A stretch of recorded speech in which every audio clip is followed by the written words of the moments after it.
राज्यात पुन्हा एकदा राजकीय वातावरण तापण्याची चिन्ह दिसू लागली आहे. कारण लवकरच महाराष्ट्रातील तब्बल 15,155 ग्रामपंचायतींच्या निवडणुकींच्या बिगुल वाजणार आहे. पण या निवडणुकांची पहिली आणि सर्वात महत्त्वाची पायरी कोणती असेल माहिती आहे का? ती म्हणजे अंतिम मतदार यादी.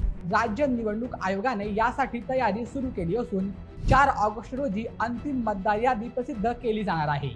ही यादी प्रसिद्ध होताच गावागावात निवडणुकीची खरी लगबग सुरू होईल.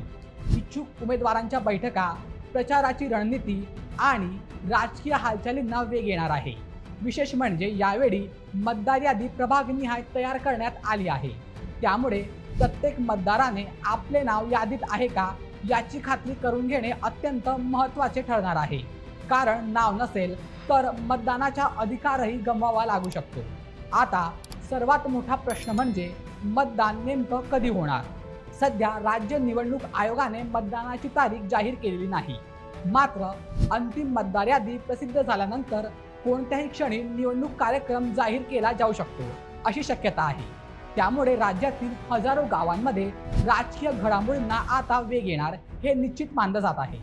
ग्रामपंचायत ही गावाच्या विकासाची पाया मानली जाते. रस्ते, पाणी पुरवठा, स्वच्छता, दिवाबत्ती आणि इतर स्थानिक विकास कामांबाबत निर्णय घेण्यात ग्रामपंचायतीची महत्त्वाची भूमिका असते. त्यामुळे या निवडणुकांकडे केवळ गावच नाही तर संपूर्ण राज्याचं लक्ष लागलं आहे.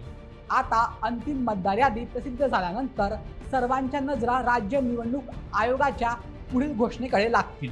मतदानाची तारीख कधी जाहीर होणार आणि गावाच्या सत्तेची लढाई नेमकी कधी सुरू होणार हे पाहणे आता महत्त्वाचं ठरणार आहे. तर मित्रांनो, या संपूर्ण प्रकरणावर तुम्हाला काय वाटतं? तुमचं मत आम्हाला कमेंटमध्ये नक्की सांगा आणि अशा व्हिडिओसाठी आपल्या बोलमेटच्या यूट्यूब चॅनलला सबस्क्राईब करायला विसरू नका.